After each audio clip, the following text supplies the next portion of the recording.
괴물을 하면 떠오르는 단어부터 네. 생각을 해보다가 우선은 많이들 얘기하는 사이코패스? 사이코패스. 그게 뭐 생각이 나니까 정신과에서는 그냥 반사회적 인격 장애에 가까운 걸 이렇게 표현한다 이렇게 해요. 반사회적 인격 장애라는 것은 약간은 도덕적 감정이 없고 공감 능력이 떨어지고 비윤리적 행동을 하고 뭐 이런 것들을 갖고 이제 얘기를 하는 거죠, 실은. 그 무슨 검사가 있지 않나요? 그 이제 사이코패스를. 사이코패스를 그냥 그런 성향이 있는 사람의 체크리스트가 있긴 있어요. 근데 로버트 헤어라는 사람이 이제 만들었어요, 네. 임으로. 근데 그게 뭐 표준은 아니에요. 절대적이지 그게 이제 많기 때문에 그러는데.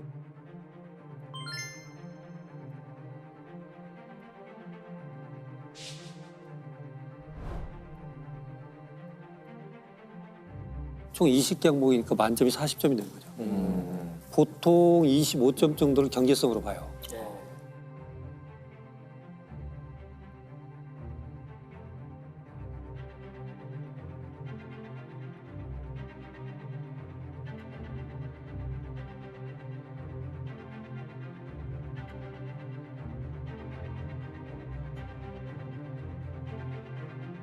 공통적으로 나타나는 패턴이 있다고 그래서 이런 패턴을 아직 범죄를 저지르지 않은 사람이 동일시해서는 안 되는 거예요.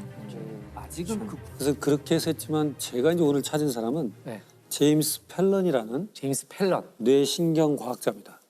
이 사람이 스스로 사이코패스라고 말을 해요. 자기 자신. 자기 자신이.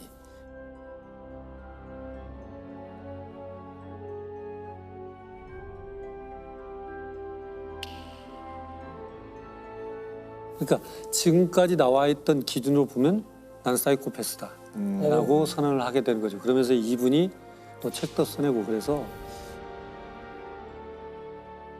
우리가 한번 사이코패스를 다른 각도로 한번 보자. 그래서 구체적으로 이분이 어떤 과정으로 사이코패스라고 스스로 선언하게 됐고 네.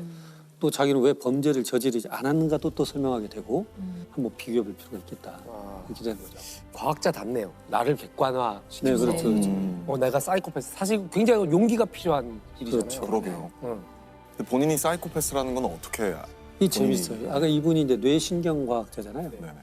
굉장히 유명한 분이 2000년에는 성체줄기 세포 가지고 퇴행성 질환의 뇌 기능을 다시 살릴 수 있는 방법이 있다라고 최초로 논문도 발표하고 각광을 받는 뇌신경과학자. 아 예. 이분이 뭘 하고 있었냐면 알츠하이머를 갖고 있었어요. 근데 이분이 그 알츠하이머를 할 때는 알츠하이머 환자가 있는 뇌 스캔 사진이 있다면 대조군 정상 뇌 스캔 사진도 있어야 돼요. 네. 그래야 비교할 수 있잖아요. 네. 정상 뇌 스캔은 어디가 찾을 수 있냐면 내 가족들. 가족들 뭐 인지 기능에 장애가 없으니까 네. 네. 그 가족들 사진을 찍어서 하고 그렇게 보는데 문제는 그 전에 바로 자기한테 왔던 검사 의뢰가 온 게 뭐냐면 한 50명 정도 되는 흉측한 사이코패스로 범죄를 저지른 사람들의 뇌 스캔 사진이 왔어요. 아. 그래서 그들의 공통적 패턴이 뭐냐를 알려달라. 뇌 스캔 사진을 받아서 해석을 해달라는 의뢰를 받았어요. 개별적으로. 네. 그래서 이거 패턴을 정리를 해가지고 논문을 썼어요. 네. 젊은 사이코패스 환자들을 보고 거기에서 뇌 기능에 어떤 신경 전달 물질 이상이 있는 패턴을 발견했어 라는 논문을 낸 거예요. 네. 투고를 하고 그날 저녁에 우연히 이제 알츠하이머를 또 본 거죠. 그럼 자기는 이제 블라인드로 해야 되니까 이 사람의 뇌 스캔 사진이 누구 이름이 써 있거나 그러면 내 가족의 이름을 하면 이게 정상이라는 걸 알잖아요. 네. 그렇지. 그러니까 모든 샘플은 일련 번호만 붙여서 받았어요. 네. 아. 그런데 그 뇌 사진 알츠하이머 환자들 쭉 보는데 하나가 아주 전형적인 사이코패스 뇌예요. 자기가 찾은 패턴. 네네. 그래서 이게 내가 정리가 안 됐구나. 자기가 정리가 안 돼서 하나가 끼어들어온 줄 알았어요. 그래서 그 다음 날 이거 누구 거냐 번호를 연구원한테 물어봅니다. 이거 좀 알려줘. 연구원한테 말해보죠. 교수님 겁니다. 야. 아니, 충격이었겠다. 무슨 소리야 이게.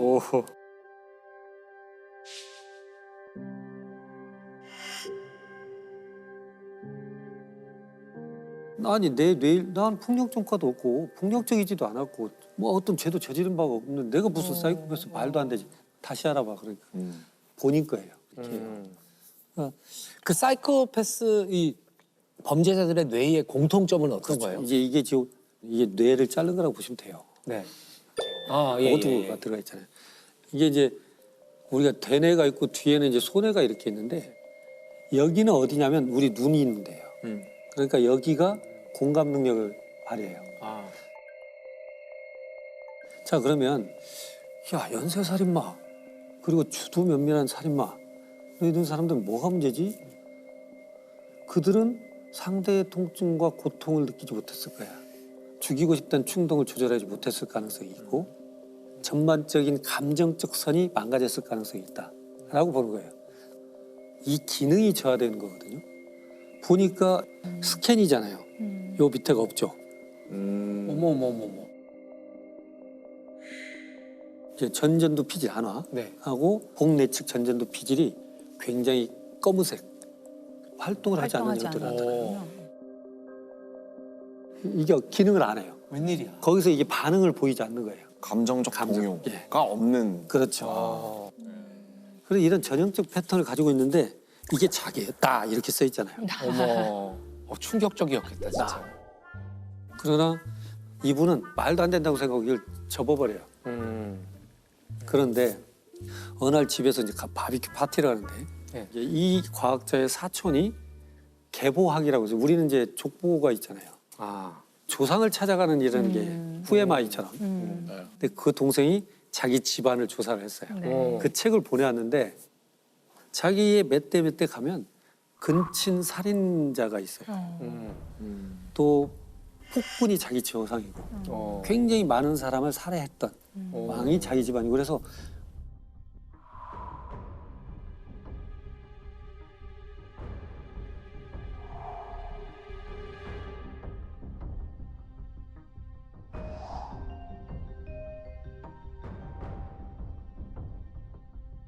갑자기 이게 무슨 우리 집안에 이게 이런 게 있다고 이렇게 되는 거죠. 야. 그래서 자기가 생각해 보면서 그래 뇌의 기능 저하는 그렇다 치고 그럼 또 이 사람들한테 나타나는 게 뭐가 있지 이러면서 이제 그 당시에 유전자 우리 지놈 만들 네. 때잖아요. 그럼 유전자는 뭐가 있을까? 유전자를 보면 그 중에 하나가 마오라는 건데 세로토닌, 그리고 도파민, 네. 노에피네프린 뭐 이런 거 듣잖아요. 네. 네. 이것이 이거 분해하는 효소예요. 똑같은 마오 A라는 유전자가 짧은 유전자가 있고 긴 유전자가 있는데 마오 A의 유전자가 짧으면 공격적 성향을 발휘한다고 해서 워리어 진이라고 해요. 전사 유전자라고 해요. 네. 물론 그게 있다고 해서 꼭 그런 건 아니고 그 전사 유전자가 또 다른 사이코패스에서 보여지는 뭐 말을 많이 한달지 뭐 이런 것들을 다 설명하지는 못해요. 아직도 우리는 다 몰라요 이게. 네. 근데 이미 우리는 집안 샘플을 다 갖고 있잖아요. 네. 네. 분석을 해보니까 마오 유전자가 많아요. 전사 유전자가. 그럼 이 사이코패스가 유전적인 아니, 근데 전사 유전자라는 표현을 해요. 그냥 그건 그냥 유전자에 붙이는 별명이니까요. 예, 워리어라는 표현으로 우리가 흔히 그래서 공격적인 성향을 예. 좀 더 띠게 된다. 이건 뭐 그렇게 알려져 있으니까. 네. 근데 이 사람이 이제 정리해가는 거예요, 자기가. 네. 지금 이제 그거가- 우리가 뒤에 가는 거 이게 과연 유전적인 것이냐, 네. 환경에 영향을 받냐 이걸 지금 우리가 논해야 되는 거죠. 네. 그러니까 저는 뇌기능 저하의 패턴도 있을 뿐더러 이 전사 유전자도 가지고 있어요. 네. 근데 뭐가 문제지 나는 문제가 없는데. 네. 그래서 이 사람이 야 나도 좀 궁금한데 그럼 뭐가 이 사람들하고 문제지? 나는 차이가 뭐지? 라고 한번 생각을 하면서 그러면 이렇게 범죄를 일으킨 35명 가정환경을 한번 볼까? 라고 본 거예요. 네. 그러니까 35명 보니까 약 70% 이상이 아동학대의 기억력을 가지고 있어요. 그리고 대개 아동학대의 기억은 3살 이후거든요. 아. 3살 이전치는 기억 못할 수도 있어요. 본인은 기억 못 하겠죠. 그렇게 따져보면 본인이 위로 짐작해도 야 99%는 아동학대가 있었는데? 라고 본 거예요. 자기의 유일한 차이잖아요. 그 사이코패스의 범죄를 저질렀다고 한 사람들은 네. 뇌기능자 패턴도 있고 전사유전자도 있고 그들은 여기에는 분명한 사회환경적 요인도 있고 네. 그래서 이제 자기는 야 그럼 사이코패스 반사회적 인격장애라고 하려면 발이 3개 있는 의자가 돼야 된다. 3가지가 다 갖춰져야 된다 이렇게 보는 거예요. 네.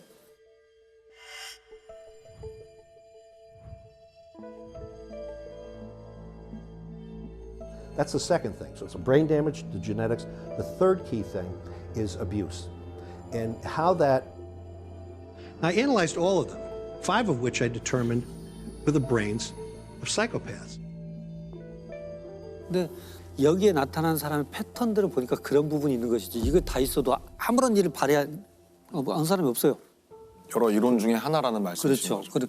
그리고 발표를 하고 났는데 아니 근데 동료들이 자기한테 이 사이코패스 같은 놈 이런 소리 많이 한 거예요 자기한테. 감정을 실어서 농담이 아니고. 그래서 자기는 그 말을 들으면서 어떤 생각을 했냐면 그냥 던진 말이 아닐 수도 있지 않아라는 생각을 한 거예요. 그러니까 이런 검사 전에 그런 말들을 종종 들었었다는 들었는데. 거죠. 왜냐하면 이 사람이 만행을 보면 스스로가 써요 여기다가. 뭐라고 했냐면 폭발물에 제 관심을 붙여갖고 친구들하고 폭발물 해가지고 다른 집 태워버리기도 하고. 근데 나는 사람 해칠 의도는 없었잖아. 우리 장난이었잖아. 이게 더 위험한 거 다들 이런 장난을 하지 않나? 이러면서. 다들 뭐 남의 집 하나씩은 태워 먹잖아. 친구들 데리고 가가지고 설득해가지고 네. 장난을 좀 심하게 치고 또 자기는 임기응변이 뛰어나다고 봐요. 그리고 그냥 유머러스하다고 생각하고. 재미있는 일들이 있었는데 내가 잘 임기응변이 나는 좋아서 난 그게 잘 풀려났어. 난 악한 일이 평범한 아니고 사람이야. 장난이야. 뭐 장난이었어. 근데 우리 교수님 해칠- 아무리 그렇더라도 아까 그 동료들이 너 사이코패스야 이렇게 얘기를 했듯이 가족들도 알고 있었을 거 아니에요. 자, 그래서 이런 성향을 가진 애들은 어렸을 때도 그 성향을 알 수 있대요. 부모는. 부모가 제일 잘할 잘할 수밖에 수 없지 있죠. 않나요? 근데 이렇게 해서 어렸을 때를 돌이켜봐요. 근데 어렸을 때 아버지는 자기를 데리고 낚시 다니고 경마장 데리고 다니고 끊임없이 같이 장난을 쳐주고 어머니는 바느질도 알려주고 끊임없이 관심을 가져주고 좋은 부모님을 만나는 예, 거네. 그렇게 해서 그런 속에서 크고 어떤 때는 아버지하고 삼촌이 약사인데 이렇게 약을 배달하는 일이 있었나 봐요. 그럼 배달을 이 아들이 시킨 거예요. 그래서 아들은 가다가 이제 양로원도 가고 네. 장애인 수용시설도 약 배달도 가고 그런 것이 있었어요. 근데 나중에 보면 이분이 공감 능력이 떨어진다는 걸 본인은 알지만 장애인들을 보면 순간적으로 슬픔이 같이 느껴져요. 어렸을 때 그 아빠의 그 행동 때문에 조건반사적으로 같이 공감하는 그땐 조건반사적으로 생겨요. 그러니까 중요한 건 이분이 쭉 돌이켜보니까 우리 어머니 아버지는 나를 알았던 거예요. 그래서 그걸 집요하게 눌러주고 이끌어주고 끌고 갔고 학교 선생님마저도 연극이든 음악이든 스포츠든 무엇이든지 이해가 참여할 수 있도록 배려를 해줬던 거예요. 환경이 좋았네요. 자기는 어떻게 생각하냐면 이쁨 받는 사람 그리고 학교에서 난 뛰어난 성적을 가진 사람 나는 학급의 분위기를 이끌어가는 의무스러운 대장 이렇게 생각을 했던 것이지 내가 이상하다고 생각하고 나는 지극히 평범하다고 생각한 거예요. 지극히 그 평범하다. 본성에서는 공감 능력이 많이 떨어져 있지만 그렇지. 공감이 학습을 통해서 얻어질 수 있다는 뜻이 되는 건가요? 이제 그게 이제 문제입니다. 네. 공감도 2종류가 있어요. 인지적 공감이 있고 감정적 공감이 있어요. 이게 감정적 공감은 뭐냐면 진짜 공감하는 거예요. 같이 울컥해주고. 네.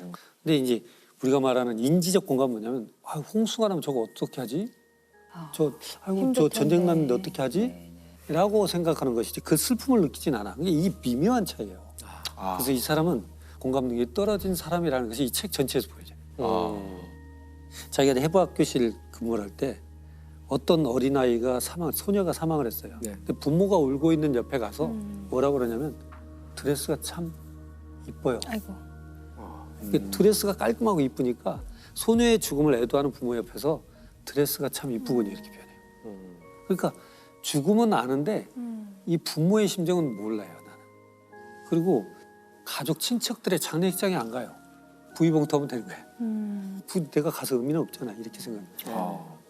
근데 진짜 장례식을 가는 건 같이 공감해 주려고 슬픔을 나누고 애도해 주고 서로 힘 북돋아주려고 가는 건데 이 사람은 그 의미를 못 찾아요. 슬퍼서 가는 게 아니라 슬퍼해야 하겠다는 거 알기 때문에 가는 거군요.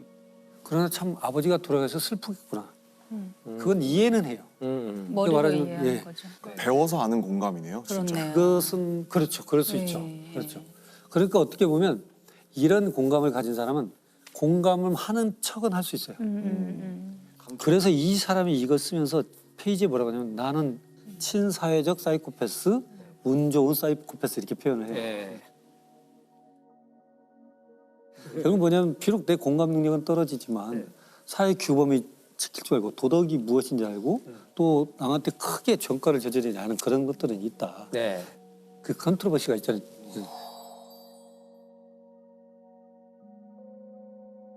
네이처냐 널처냐 이렇게 표현하는데 이분은 태어난 대로 산다고 생각하는 생리 해부학자예요. 그건 뭐냐면 모든 사람들을 만날 때 우리는 태어난 대로 살아. 그 주어진 대로 사는 것이지 환경은 중요치 않아. 바꿀 수 없어. 굳이 한다면 8대2 정도 이렇게 하는데 다른 과학자들은 야 5대5야. 네. 태어난 거 반절, 양육 환경이 반절이야. 늘 무지하게 싸웠는데 자기 스스로가 인정한 꼴이 됐잖아요. 그렇네요. 자기 삶으로 증명했네요. 내 삶으로. 네.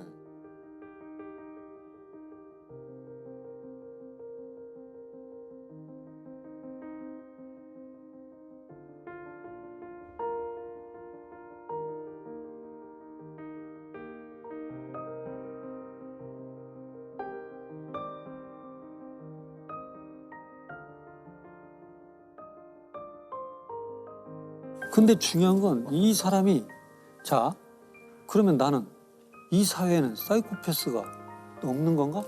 또 있다면 몇 퍼센트가 있고 왜 존재하지? 라고 생각하는 거예요. 이게 반사회적 인격 장애는 여성은 1%, 남성 3% 정도니까 2% 정도 항상 존재해요. 아. 그러면 그 인구의 2%라면은 우리 누군가의 가족이나 친구 그리고 이 현장 안에도 여기도 한 명쯤 꽤 많은 거죠. 한 명 정도 네, 있을 수가 이 중에서 있는. 한 명 정도. 이게 생물학자들이 볼 때는 저 너무 안 좋은 형질이라면 네. 분명히 진화상 도태돼 버려야죠. 누구도 협조를 안 할 테니까. 예, 예. 근데 왜 반사회적 인격 장애가 나타난 빈도는 2% 동일하더라는 거예요. 어느 민족, 인종, 지역을 가더라도.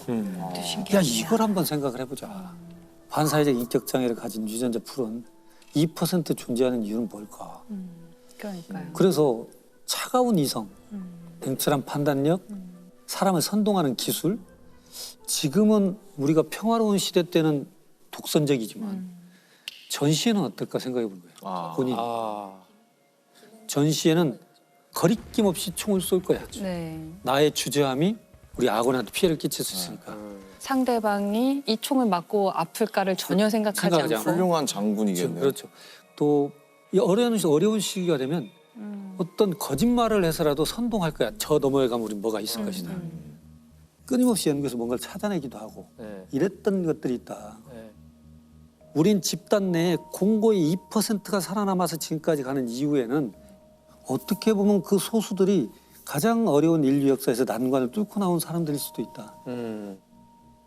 이걸 자꾸 병적이라고 보지 말고 또 그렇게 낙인 찍고 마치 이들만 이제 덜어내면 우리가 속가내듯이 이렇게만 보고 우리는 안전하다 이래서는 안 되고 여기에는 분명한 사회 환경적 요인도 있고 예, 예. 질적 문제가 있음에도 불구하고 우리 집단 내에서 부모할지라도 그런 것을 가져가는 리더 그룹도 있을 수 있다. 아. 이렇게 보자는 거죠. 이렇게.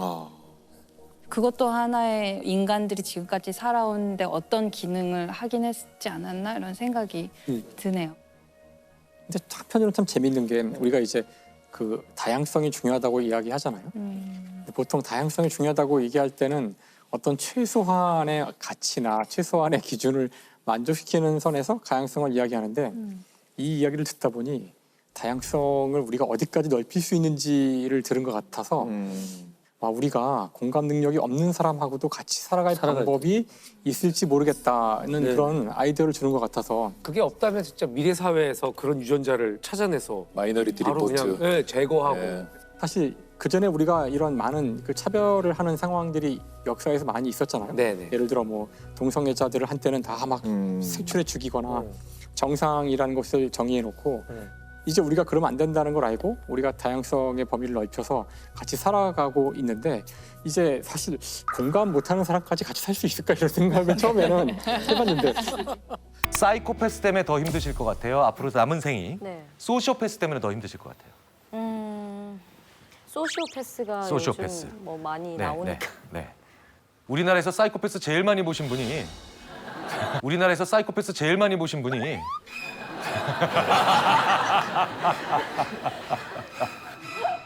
자, 사이코패스 진행하시는 프로그램 때 많이 보셨잖아요. 네. 소시오패스 많이 보시고. 네. 사이코패스가 더 무서우세요? 소시오패스가 더 무서우세요? 저는 소시오패스가 더 무섭습니다. 그렇죠. 네. 소시오패스가. 사실은 사이코패스는 더 무서워 보이긴 하지만 확률적으로 더 낮은 얘기죠. 근데 네. 소시오패스는 인구 100명당 4명 이상 나옵니다. 네.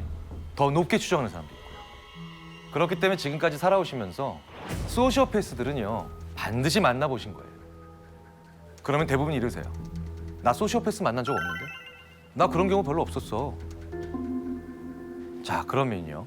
제가 이렇게 소시오패스의 가장 중요한 정의 중에 하나를 말씀을 드리면 이제 나는 지금까지 살아오면서 소시오패스를 한 번도 만난 적이 없고 앞으로도 소시오패스를 만날 일이 없다라고 자신 있게 말씀하실 수 있는 분들 거의 안 계실 거예요. 제가 방금 전에 뭐라고 말씀드렸죠? 정말 가깝고 좋은 사람들이 되기 위해서 우리는 특별한 용건이나 목적이 없어도 대화를 해야 됩니다. 라고 말씀을 드렸죠. 소시오패스가 제일 싫어하는 사람들이 용건 없는데도 말 거는 것들이에요. 왜? 나는 용건이 있어야만 대화를 하거든요.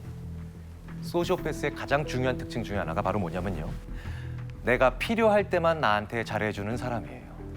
너무 많은데 너무 주변에. 그리고 내가 필요 없어지면 나한테 다시 굉장히 차갑게 돌변하는 사람이죠. 그러면 갑자기 내 주위에 수많은 사람들이 소시오패스로 돌변을 합니다. 물론 여기에는 또 다른 중요한 특징들이 있죠. 사람을 이용한다는 거. 그러니까 사람을 도구로 생각한다는 거. 그 외에 여러 가지 또 중요한 몇 가지가 더 있는데 하지만 어쨌든 소시오패스의 가장 중요한 특징 중에 하나는 내가 필요할 때만 나한테 잘하고 내가 필요 없어지면 나를 버리는 사람입니다. 그러니까 굉장히 많은 소시오패스들 우리는 경험했고 실제로 굉장히 가까운 사람으로도 둬본 적이 있다는 거죠. 그리고 앞으로도 우리는 소시오패스들을 결국 만날 수밖에 없습니다. 자, 그러면 이 소시오패스는 어떻게 하면 될까요? 안 만나는 게 상책이에요. 근데 소시오패스들은 대부분의 연구들을 보면 머리가 좋아요. 그래서 자기의 소시오패스적 성격을 잘 드러내지 않습니다. 그래서 저희 심리학자들 중에 상당수가 어떻게 하면 소시오패스들도 숨길 수 없는 그 사람의 본능적 특징들을 우리가 순간적으로 잡아낼 수 있을까? 그런 걸 연구하기 시작했죠. 무슨 얘기냐? 짧은 시간에 벌어지는 일, 즉 습관적인 반응을 보면 된다는 거죠. 이런 상황이 있어요. 여러 명의 형제 자매가 있는 그런 부모님이 계신데 그중에 셋째 딸이 부모님 계신 그 집을 오랜만에 방문을 했는데 심근경색으로 아버님이 쓰러져 계신 거예요. 그러니까 이 셋째 딸은 너무나 놀랐겠죠. 119 구급대를 불러서 병원으로 당연히 급히 옮겼을 테고 그리고 병원에서는 당연히 응급수술에 들어갔겠죠. 그리고 이 응급실에 들어가시고 난 다음에 경황이 너무나도 없었던 하지만 이제 막 정신을 차린 이 셋째 딸은 자기 첫째 언니에게 전화를 합니다. 이런 일이 있었고 아버님이 쓰러져 계셨고 그래서 내가 급히 아빠를 응급차에 모시고 지금 병원에 와서 이제 막 응급실에 들어갔다. 자, 여기까지 얘기를 해줬습니다. 첫째 언니한테. 자, 그러면 이 첫째 언니는 그 말을 듣자마자 어떻게 대답을 했어야 되나요? 거기가 어디야? 지금 갈게. 어디가 괜찮아? 아빠 괜찮니? 괜찮니? 그렇죠? 두 분의 대답이 합쳐진 게 당연히 상식적인 대답이죠. 거기 어디니? 아빠 괜찮니? 그런데 소시오패스들은 이렇게 대답한다는 거예요. 너 왜 응급실에 전화하기 전에 나한테 전화 안 했어? 헐. 뭐예요? 아빠의 목숨보다 중요한 게 뭡니까? 내가 더 중요한 겁니다. 그래서 반사적으로 이렇게 나오는 거예요. 너 왜 나한테 먼저 전화하지 않고 응급실에 전화했어? 자, 우리가 이런 사회적 현상을 많이 봐요. 무슨 얘기냐? 그 사람이 어떻게 됐는지를 걱정하는 게 아니라 그걸로 인해서 어떤 다른 경제적 손실이 있었는지 어떤 정치적인 손실이 있을지 손익이 있을지를 따지는 사람들 있죠. 심지어 우리는 국가적으로 다들 아파하는데도 그 손익을 따질 수 있는 사람들을 봅니다. 그런 사람들을 멀리 하셔야 돼요. 그런 사람들이 소시오패스적 성향이 강합니다. 심지어 사람의 목숨을 가지고도 돈으로 환산하는 사람들 가장 경계하셔야 될 소시오패스고요. 그리고 이 사람들은 결국 언젠가 내가 용도가 다했을 때 그리고 내가 더 이상 필요로 하지 않을 정도로 힘이 약해졌을 때 나에게 이런 행동을 보일 사람들입니다. 멀리 하셔야 된다는 거죠. 그러니까 이런 소시오패스적 사람들은 절대로 뽑으면 안 되는데 이걸 굳이 오히려 나서서 뽑으려고 하는 분들이 계세요. 바로 그게 압박 면접하시는 회사예요. 온갖 수치스럽거나 당황스러운 질문들을 합니다. 그리고 이 질문에 상대방이 당황해하면 얘는 일을 못할 거예요라고 하는 어이없는 생각을 하시죠. 이런 당황스러운 질문에 오히려 당황하지 않고 자기 자신을 잘 속이고 무언가를 도구적으로 사용하며 정서적으로 반응하지 않는 내가 이 면접을 통과해야 되겠다라는 생각만으로 감정이 메마른 무서운 사람들은 내가 내 회사에 스스로 불러들이는 그런 일들을 하실 수도 있는 겁니다.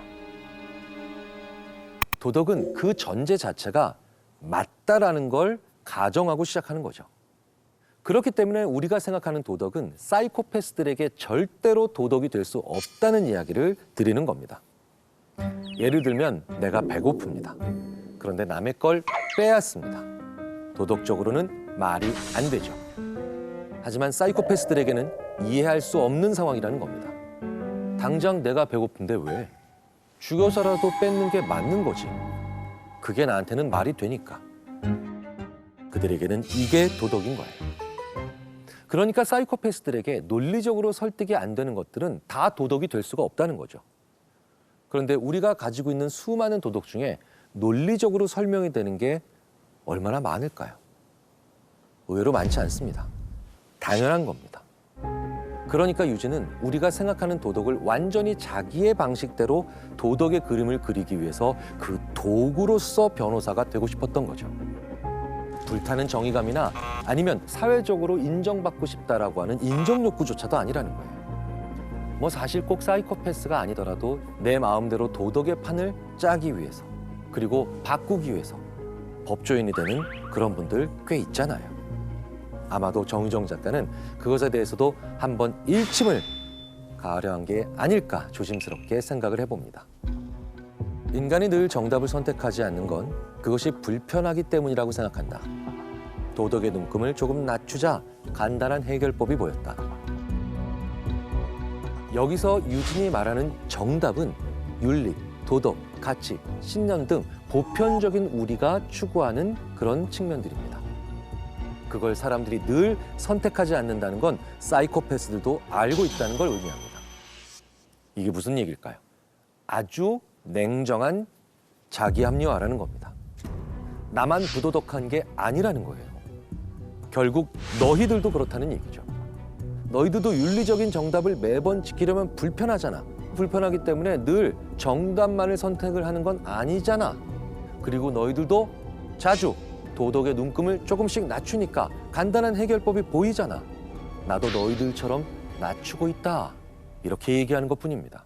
그 대신 내 방식이 좀 특이하거나 기이할 뿐. 그래서 항상 사이코패스들은 너희들이 날 처벌할 권리가 있어? 라고 볼멘 소리를 하는 겁니다. 자기들이랑 정도의 차이만 있을 뿐 본질적으로는 큰 차이가 없다라고 그들은 느끼는 거죠. 쉽게 말하자면 당신들이 교통법규 어기는 거랑 내가 사람 죽이는 거랑 뭐가 달라 이런 식인 거예요. 사실 사이코패스들은 우리랑 도덕의 눈금의 개수 자체가 좀 다릅니다. 보통 사람들은 그 눈금이 촘촘하지요. 그래서 감정 상태도 풍부합니다.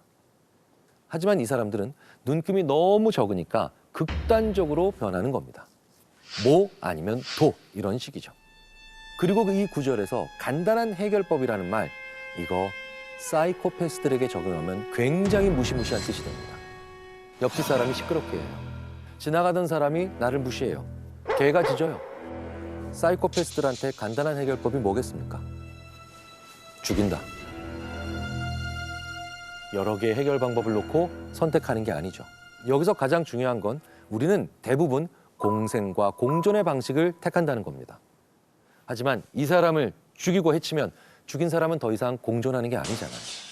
사이코패스들에게 가장 간단한 방법이라는 건 공존을 포기해버리면 간단해지는 거죠. 이들은 다른 사람한테 해가 되는 것에 대한 생각을 할 필요가 없는 존재들이니까요. 유진의 심장을 뛰게 하려면 특별한 것이 필요하다는 혜원의 말이 생각났다. 그것이 무엇일지 몰라 겁이 난다는 말도 어머니가 동생인 정신과 의사 혜원의 말을 듣고 일기에 기록한 것인데요. 유진의 심장은 보통 걸 가지고는 혹은 보편적인 대상을 가지고는 즐거움을 느끼지 못한다는 겁니다. 우리는 보통 뭘 볼 때 흥분을 하고 즐거움을 느낄까요? 저는 요즘 개인적으로 떡볶이를 보면 그렇게 흥분이 되더라고요. 네. 보통 우리들에게 이렇게 행복감이나 쾌감을 주는 것들이 만들어내는 것은 사회적으로 합의가 되어 있죠. 대부분 남에게 해악을 끼치지 않는 것들입니다. 그런데 사이코패스들은 보통 남의 극단적 고통이나 그 고통의 산물을 봐야 흥분을 합니다. 사회적으로 합의된 울타리를 벗어나도 너무 한참 많이 벗어난다는 겁니다. 이건 사이코패스적인 연쇄살인마들의 전형적인 특징인데요. 유진 역시도 자신이 가장 끌리는 것은 겁먹은 것인데 특히 등 뒤에 대한 육감이 남자보다 2배로 뛰어나면서 겁은 2배로 많은 여자들의 두려움에 짜릿함을 느낀다는 겁니다. 정상적인 사고를 가진 사람이라면 남의 두려움은 나에게 미안함이나 당황스러움으로 연결되어 있어야 합니다. 하지만 유진은 이 쾌감과 고통의 연결 회로가 완전히 엉뚱한 방식으로 연결되어 있다는 거죠. 이러한 쾌락을 얻기 위해 유진은 개병이 도진 날이면 어김없이 밖으로 나가는데요. 밤길을 걷고 있는 여자를 자신의 놀이상대로 점찍어 둡니다. 영감을 받은 머릿속 목소리가 퀴즈를 냈다. 손에서 금반지를 빼는 가장 간단한 방법은? 여러분은 뭐라고 생각하세요? 사실 가장 효율적인 방법은 끔찍하지만 손가락을 자르는 겁니다. 그런데 왜 우리는 그 사람의 손가락을 자를 생각을 꿈에서도 하지 않을까요? 당연히 그 사람이 아파할 테니까. 금반지는 내 것이 아니니까 등등 다양한 답변이 나오면서 심지어는 금반지를 속으로 빼앗고 싶다 하더라도 사실은 주저하게 되는 거죠. 하지만 유진은 어떤가요? 별 망설임 없이 답을 달았다. 손가락을 자른다. 무슨 뜻일까요? 아무런 고민 없이 그걸 진행한다는 겁니다. 이와 관련돼서 심리학에는 트롤리 딜레마라고 하는 아주 유명한 실험이 있습니다. 브레이크가 고장난 트롤리 앞에 2갈래 길이 있습니다. 한쪽에는 5명, 반대쪽에는 1명이 있죠. 레버를 쥔 당신은 한쪽 길을 선택해야 합니다. 여러분은 어떻게 하시겠습니까? 대부분은 어쩔 수 없이 5명의 더 많은 사람의 목숨을 살리기 위해서 소수인 1명 쪽으로 레버를 돌려 기차를 진행시키죠. 하지만 이렇게 결국 대를 위해 소를 시키는 과정에서도 평범하고 양심 있고 정상적인 사람들하면 어쨌든 고민하고 두려워하고 주저합니다. 번민한다는 거죠. 개념적으로는 동일하지만 대를 위해서 소를 희생시키는데 그것이 뭐가 문제야? 라며 고민하지 않고 그저 실리적인 판단을 즉각적으로 내리는 사람들. 이건 좀 문제가 있는 사람들이죠. 그래서 망설이고 주저하는 그 시간이 어느 정도냐에 따라서 그 사람의 윤리적인 혹은 그 사회의 윤리적인 경도가 어떻게 드러나는가를 보여준다는 연구도 꽤 많이 존재합니다. 본질적으로 진짜 악한 사람들의 가장 중요한 특징 중 하나가 바로 번민하지 않는다는 거예요. 유진은 고민하지 않고 바로 레버를 돌리는 그런 사람이었던 겁니다. 하지만 유진은 놀이가 생각처럼 이루어지지 않자 길을 가던 또 다른 여자를 자신의 놀잇감으로 바꾸었고 그는 쾌락을 위해 그 여자를 죽여 돌아갈 수 없는 강을 건너고 맙니다. 더 끔찍한 사실은 그 모습을 어머니가 목격하는데요. 쾌락을 위한 살인은 결국 어머니까지 죽이게 된 비극의 방아쇠가 되었죠. 망각은 궁극의 거짓말이다. 나 자신에게 할 수 있는 완벽한 거짓이다. 내 머리가 내놓을 수 있는 마지막 패이기도 하다. 어젯밤 나는 멀쩡한 정신으로 감당할 수 없는 일을 저질렀고 해결책으로 망각을 택했으며 내 자신에게 속아 바보짓을 하며 하루를 보낸 셈이었다. 유진은 어머니를 죽이고 스스로를 보호하기 위한 방법 중 망각을 선택한 겁니다.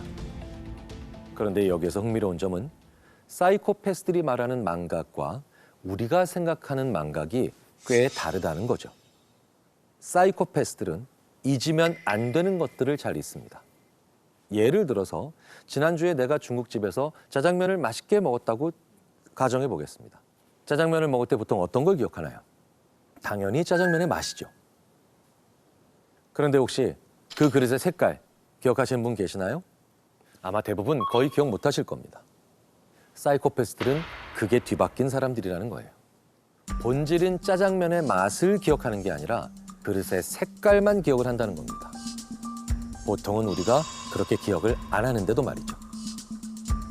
그들에게 중요한 것과 우리들에게 중요한 것이 상당히 다르다는 뜻입니다. 우리가 자백을 받아내려고 증거를 내밀며 살인의 어떤 순간들을 이야기하는데 사이코패스들은 기억이 전혀 나지 않는다라며 이야기하는 경우가 있습니다. 물론 거짓말을 하는 경우도 있겠지만 범죄에 대한 기억을 못하는 게 우리와는 다른 걸 기억하고 있기 때문이기도 하다는 거죠. 예를 들어 범죄 도구를 들이밀면서 이 칼로 그 사람을 해쳤지 라고 말해도 사이코패스들은 큰 관심이 없다는 거예요. 왜냐하면 이들은 대부분 피해자가 내쉬던 거친 숨소리나 비릿한 피냄새 등 그들을 흥분시켰던 것만 기억을 할 테니까요. 책에서는 유진이 면도칼이라는 직접적인 증거를 보고도 망설이죠. 정말 내가 그랬는지 아닌지. 면도칼로 다시 그날의 범행을 그대로 재현하자 그날의 기억이 그제서야 떠오릅니다. 유진도 범행 도구보다는 살인을 했던 손끝의 기억만이 뇌리 속에 남아 있었던 거죠. 그들은 스스로 그 행동이 없었다고 볼 수도 있다는 거예요. 우리가 봐야 될 기억을 사이코패스들은 그대로 가지고 있지 않으니까. 그러니까 우리는 오판할 수도 있다는 겁니다. 그래서 이 책을 수사관, 프로파일러 이런 분들을 교육할 때 많이 읽히게 한다고 했던 게 바로 이런 부분이 아닌가 싶습니다. 우리가 봤을 거라고 가정하고 그걸 건드려봤자 소용이 없다고 생각해서 그들이 어떤 다른 감각을 가지고 있는지 느껴보게 하기 위해 이 책을 권유하는 게 아닐까라는 게 제 생각입니다. 즉, 이 책이 사이코패스를 완벽하게 정리해 놔서가 아니라 사이코패스의 심리적인 그 중요한 특징을 미묘하게 잘 보여줬다는 거죠. 평범한 인간은 시간당 평균 18번의 거짓말을 한다고 한다. 솔직히 취약점이 있는 나는 평균보다 수치가 좀 높을 것이다. 수치의 우위만큼 솜씨도 능란하다. 마음만 먹으면 이야기는 자동으로 만들어진다. 유진은 어머니를 죽였을 때에도 경찰에게 의심받지 않기 위해서 내가 범인이 아니라는 이유를 만들어야 했죠. 그러면서 그는 말이 되도록 그림을 손보는 건 타고난 나의 재능이라며 강한 자신감을 보이기까지 합니다.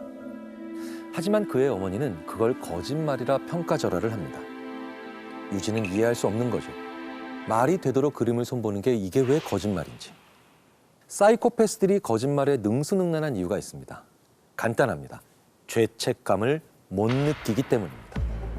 죄책감을 느끼지 않기 때문에 거기서 눈을 마주치고 얘기할 수도 있고 심드렁하게 얘기할 수도 있으며 감정적으로 당황해하는 것 같은 변화를 전혀 보이지 않기 때문에 얼마든지 거짓말이 쉬워진다는 겁니다.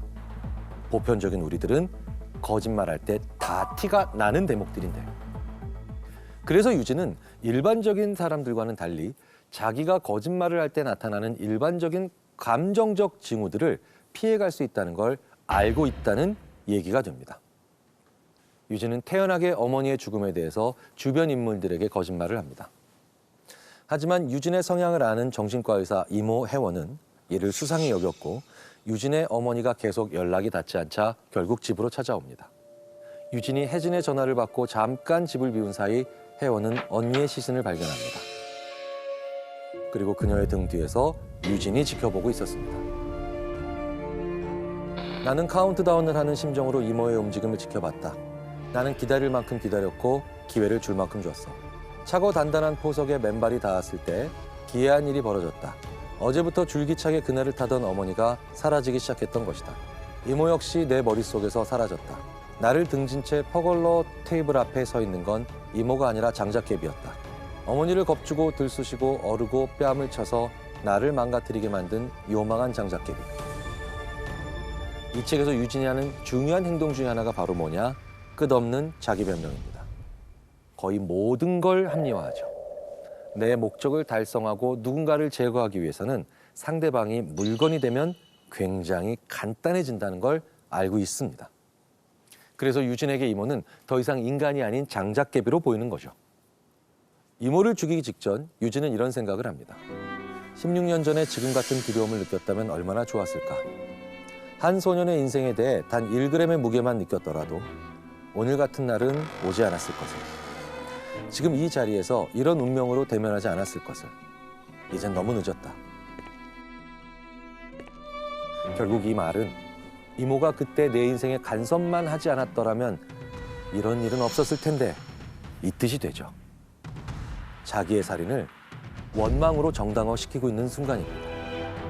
이모를 죽인 뒤부터 유진에게 들려오던 죽은 어머니의 환청이 들려오지 않습니다. 마지막으로 남았던 양심이 사라지고 완벽한 사이코패스로 거듭난 순간입니다. 사이코패스가 자기 엄마를 죽인다. 즉 직계 가족을 죽이는 경우들을 유심히 볼 필요가 있습니다. 길 가던 여자를 죽이는 장면과 어머니를 죽이는 장면은 확연히 묘사가 달라지기 때문이죠. 길 가던 여자를 죽일 때는 자기 변명이나 합리화도 없습니다. 그냥 자기의 쾌락을 즐기기 위한 도구일 뿐이었으니까요. 머리가 시킨 일이 아니었다. 손이 알아서 머리채를 움켜쥐고 우악스럽게 비틀어서 가로등 그늘로 끌어들인 다음 턱이 위로 들리도록 밑으로 내리눌렀다. 반면 어머니가 죽은 장면에서는 기억이 없는 것처럼 생각하죠. 그러니까 기본적으로 뭐겠습니까? 사이코패스다 하더라도 결국은 남도 죽이고 자기 가족도 죽이지만 자기의 부모 정도 되는 사람을 죽일 때는 사회적으로 통념상 이게 얼마나 나쁜 일인가에 대해 많은 교육을 받았거나 혹은 정보를 알고 있기 때문에 그걸 아예 닫아버리고 부인해버리는 겁니다. 그래서 기억을 전혀 안 하는 방식을 취한다는 거예요. 정리를 하자면 대부분의 사이코패스들이 직계 가족을 죽였을 땐 부인을 하고 가까운 친척들을 죽일 때는 자기 합리화와 변명을 합니다. 이건 정의정 작가가 굉장히 많이 공부를 하고 취재를 하고 조사를 했다는 증거입니다. 실제로도 그런 경향이 강하게 나타나거든요. 그렇다면 책에서 나오는 마지막 살인이죠. 유진이 혜진을 죽였을 땐 어땠을까요? 사실 유진이 혜진을 죽이는 부분에서 왜 혜진까지 죽이지? 라며 어리둥절하셨던 분들이 꽤 계셨을 텐데요. 그도 그럴 것이 유진은 책에서 혜진은 내 심장에 노을 같은 온기를 불어넣는 사람, 언제나 내 편이라고 말해주는 존재. 이렇게 표현하죠. 심리학자의 입장에서 봤을 땐 사실 제일 위험한 인물이 혜진이었습니다. 왜냐하면 사이코패스들은요, 자기의 가장 적극적이고 따뜻한 협조자를 가장 도구적으로 죽이거든요. 영화나 드라마를 보면 악인들이 조력자들을 죽일 때 망설임도 없이 이렇게 얘기하는 경우를 자주 보죠. 넌 이제 쓸모가 없어. 그렇게 하면서 죽이거나 혹은 죽게 놔두죠.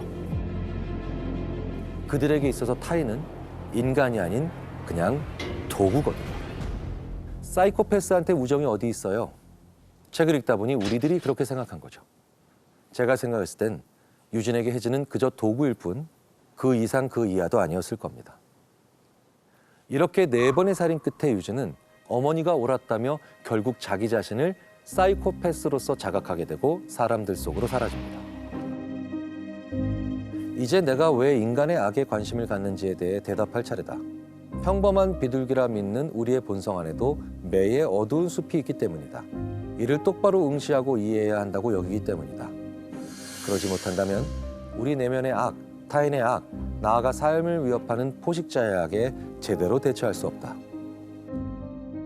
오늘의 책 내용이 1인칭 시점의 악인 탄생기이다 보니 불편함을 꽤 느끼셨을 수도 있을 겁니다. 하지만 우리에게 안 보인다고 해서 우리 안에 악이 없는 건 아닙니다. 우리 안에 누구나 다 악은 가지고 있으니까요.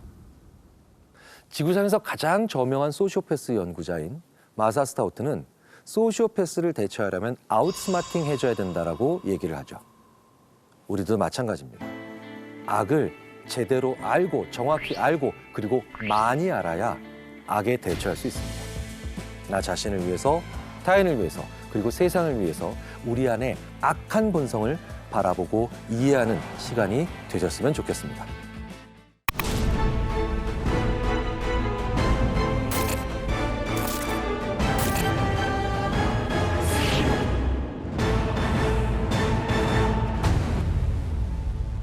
사이코패스는 내가 나쁜 짓을 해도 어떤 처벌을 받는가에 대한 개념 자체가 없어요. 그래서 계속해서 나쁜 짓을 쉽게 하는 겁니다. 반사회적 인격장애를 가진 선천적인 악인입니다. 사회적 규범, 그다음에 뭐 공정함, 뭐 책임감 이런 거 다 없고 양심도 없는 그런 사람들이죠. 연민도 없고요, 애착도 없고. 그걸 보여주는 잃어버린 지갑 실험이라고 아주 유명한 실험이 있어요. 이제 길바닥에 누군가의 지갑이 있습니다. 누군가의 지갑이 있는데 그 지갑 안에 어떤 물건이 들어가 있어요. 근데 그 물건이 어떤 것이냐에 따라서 돌려줘야 되겠다라고 하는 감정이 강하게 들 수도 있고 안 들 수도 있어요. 지갑에 어떤 게 들어있을 때 가장 돌려주고 싶다는 생각이 강하게 들까요? 저는 3번 아이의 사진이에요.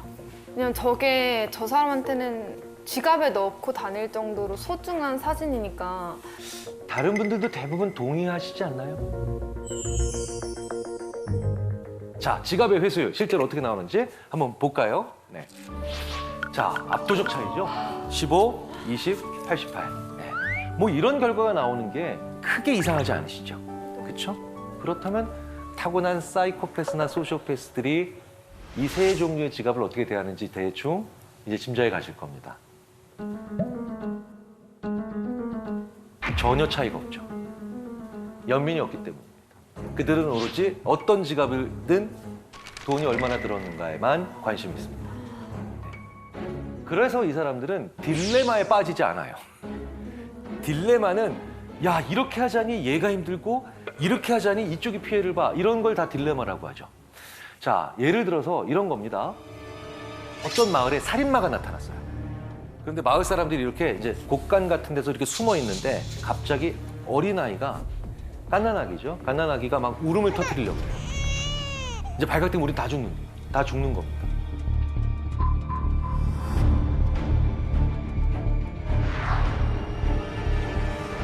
자, 이런 긴박한 상황에서 정찬님 같으면 어떻게 하실 건가요? 왜 그런 긴박한 상황에 저를 지금 보여주시는 표정은 왜 어려운 걸 시켜 나한테는?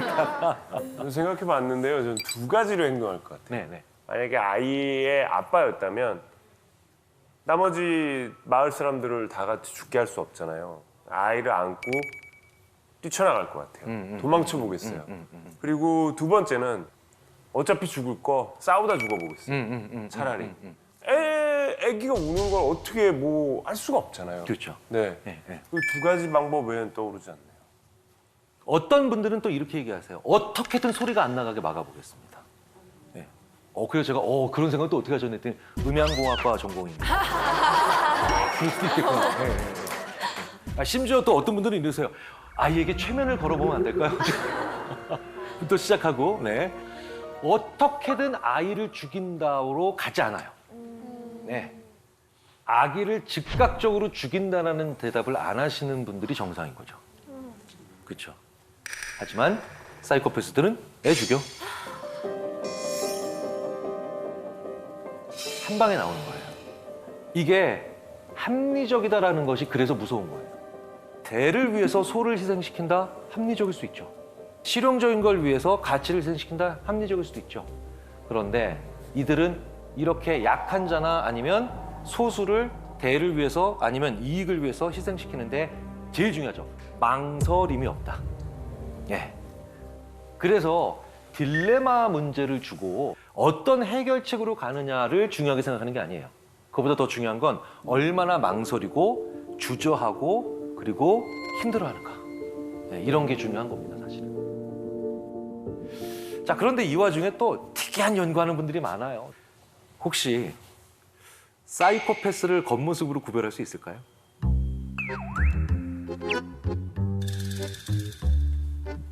세 분 중에서는 또 그런 딱 보면 이건 사이코패스다 이렇게 좀 느끼는 거 있어요? 근데 그걸 알았다면 저희가 안 당하지 않을까요? 그렇네요. 명쾌하신데요? 명쾌하신데요? 우리나라에서는 네. 그 면도날 면도 수영할 때 네. 그걸로 몸을 자른 사람이 특히 발을 자른 사람이 사이코패스라고 생각해서 어떤 범죄가 있으면 경찰이 그 범인 발을 꼭 확인해요. 네, 이렇게 자기 몸을 그렇게 하는 사람, 다른 사람한테도 쉽게 할 수 있다고 생각해요. 네. 그래 그 대학의 연구팀이 실제로 남성의 얼굴의 가로와 세로, 가로와 세로의 비율을 비교한 겁니다. 가로폭 비율이 높아요. 요럴수록 사이코패스라기보다는 사이코패시적 성향, 사이코패시 성향이 높다라는 반사회적 성향이 높다라는 연구 결과는 꽤 안정적으로 관찰이 됩니다. 네네. 저를 보실 필요 없어요. 저는 동그란 거예요. 네네. 가로 비율이 넓은 게 아니에요. 전 동그란 거예요. 그리고 저는 살이 찐 거예요. 지름이 기본적으로 동양인들이 약간 좀 얼굴이 좀 이렇게 얘기한다 이런 거고 그렇죠. 서양인들은 긴 편이죠. 네, 그런 거 네, 붙이자면은 동양인들은 그럼 사이코패스 성향이 많다. 그렇죠. 이렇게 결론을 줄 수는 네. 없잖아요. 되게 중요한 지적을 해주셨고요. 분명한 건 이게 왜 그런 결과가 일어나느냐. 테스토스테론의 비율이 높을수록, 농도가 높을수록 이게 옆쪽으로 좀 이렇게 가로 비율이 넓어지는 경향이 있기 때문이다 라고 얘기를 하는데 바로 이런 연구들이 제대로 된 해석이나 아니면 설명 없이 다가오면 얼굴 넣을 때 조심하자. 이게 될 수도 있다는 거예요. 네, 이게 될 수 있다는 거죠. 근데 다음 연구는 조금 더 흥미가 있습니다. 이게 무슨 얘기냐? 심박수. 네. 그게 바로 뭐냐? 이제 닐 제이콥슨이랑 존 거트먼이라고 굉장히 유명한 또 임상심리학자가 있는데 이 사람들이 한 연구는 굉장히 의미심장하면서도 정말 분노를 금하지 못하게 하는 그런 연구인데요. 이 사이코패스들은요. 이제 팔걸이가 이게 좋은 의자들 있죠. 이제 흔들 의자도 있고 이제 요즘 안마 의자 같은 것도 있죠. 이런 거 다 이렇게 쉬고 있을 때보다 사이코패스들은 자기 아내를 때릴 때 심장 박동수가 더 낮아져요. 그러니까 이제 더 편하다는 거예요, 마음. 끔찍하시죠? 그러니까 오히려 폭력적인 행동을 할 때 더 기분이 좋아지는 거죠. 끔찍한 인간들. 자, 그런데 역사 속으로 또 한 번 좀 더 들어가 보면 아주 집요하고도 창의적인 사이코패스들이 있어요. 고대 그리스로 한번 가볼까요? 그리스로 가봤는데 정말 가장 잔혹한 방법으로 사람을 처형하는 기구. 어떻게 생겼는지 이걸 팔라리스의 황소라고 합니다. 팔라리우스 황소. 팔라리스가 기원전 6세기에 제우스 신전을 지으라고 왕의 명을 받은 현장 책임자인데 이 인간이 일꾼들을 선동해서 왕위를 찬탈했어요. 비정상적인 방법으로 정권을 잡은 사람들이 가장 자기 정권의 취약성 때문에 잔인해지죠. 그런데 이 팔라리스가 그 전에도 사람을 정말 처형을 많이 했는데 아테네에서 굉장히 유명하고 못 만드는 게 없다라는 얘기를 듣는 과학자이자 조각가인 페릴라우스에게 절대로 나한테 대항을 못할 생각이 들 정도로 아주 충격적인 처형 기구를 만들어라. 절대로 나한테 대항을 못할 정도로. 그래 만든 겁니다. 그래서 이 페릴라우스가 노쇠로 소를 만든 겁니다. 자, 노쇠가 왜 노쇠냐? 열 전도율이 좋아요. 장기까지 다 익어버려요. 자, 그런데 이 기구가 유난히 잔혹하다는 평가를 받은 결정적인 이유는 뭘까요?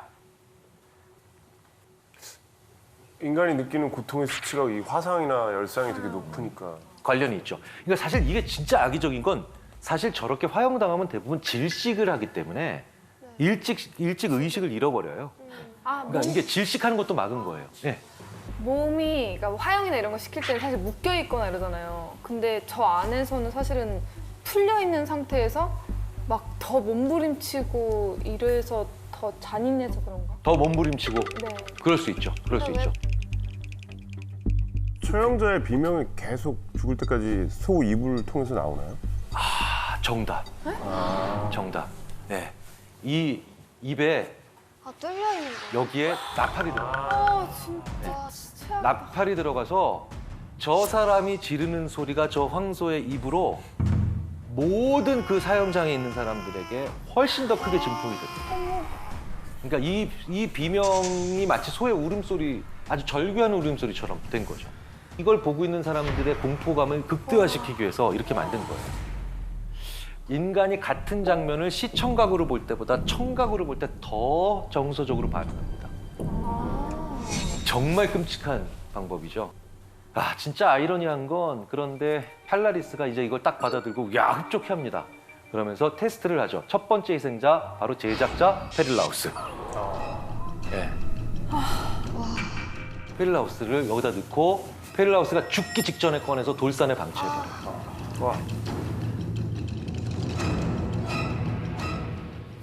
인과응보. 팔라우스도 10년이 채 지나지 않아서 실각하죠. 정권을 뺏기죠. 이렇게 나쁜 짓을 많이 했어요. 그리고 바로 저 노스안에서 황소안에서 처형당합니다. 네, 인과응보죠. 인과응보. 자, 그렇다면 대표적인 사이코패스부터 먼저 한국의 사이코패스 알아볼까요? 어민수.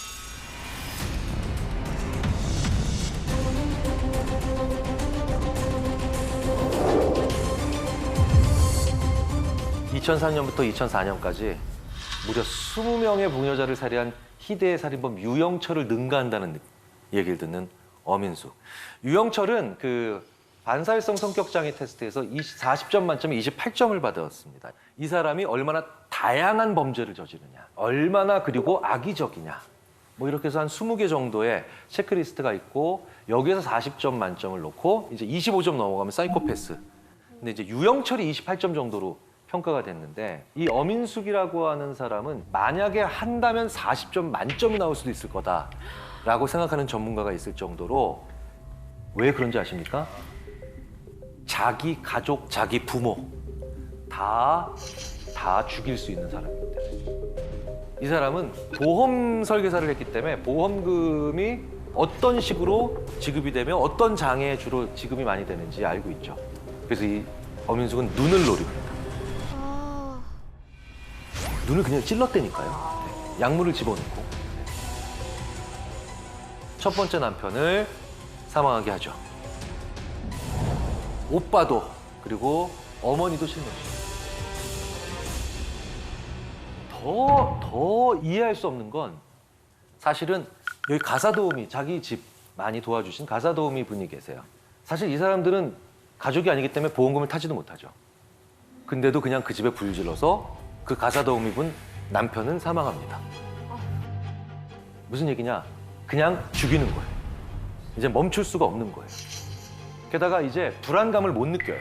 이 정도 했으면 자기가 숨거나 은폐하거나 이런 식으로 가야 되는데 그냥 죽이고 불질러요. 그런데 저는 이게 가장 충격적이었어요. 어민숙이 남편을 죽입니다. 그리고 이제 남편의 장례를 마쳤어요. 첫 번째 하는 행동이 있어요. 뭔지 아세요? 나이트클럽을 갑니다. 아, 다음 남편. 네, 그렇지.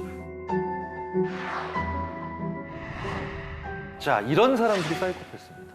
사실은 숫자가 그렇게 많지는 않습니다. 많지는 않아요. 그런데 소시오패스들은 이것보다는 더 다채로운 얼굴을 하고 있죠. 그러니까 다크나이트에 나오는 조커, 사이코패스지만 소시오패스들의 상당수는 어떤 얼굴을 하고 있냐면 이런 얼굴을 하고 있어요. 네. 사실은 이 얼굴 기억나시죠? 이거 네. 슈렉에 나오는 네. 그런 얼굴을 얼마든지 합니다.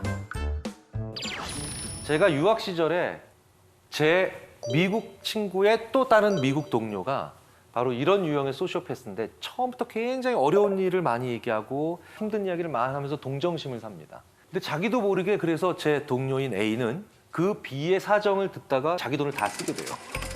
계속해서. 나중에 보니까 A 집에 B가 와서 살고 있는데 우리 치면 안방을 B가 쓰고 있어요. 컴퓨터도 B가 쓰고 있고 심지어는 A가 그래서 오히려 사정합니다. 집은 제발 나한테 그만 오라고. 그런데 그럴 때마다 이 B가 진짜 잘 보이는 표정이 있어요. 그게 바로 뭐냐? 지구상에서 가장 불쌍한 표정을 짓는 겁니다. 이런 경우도 소시오패스입니다.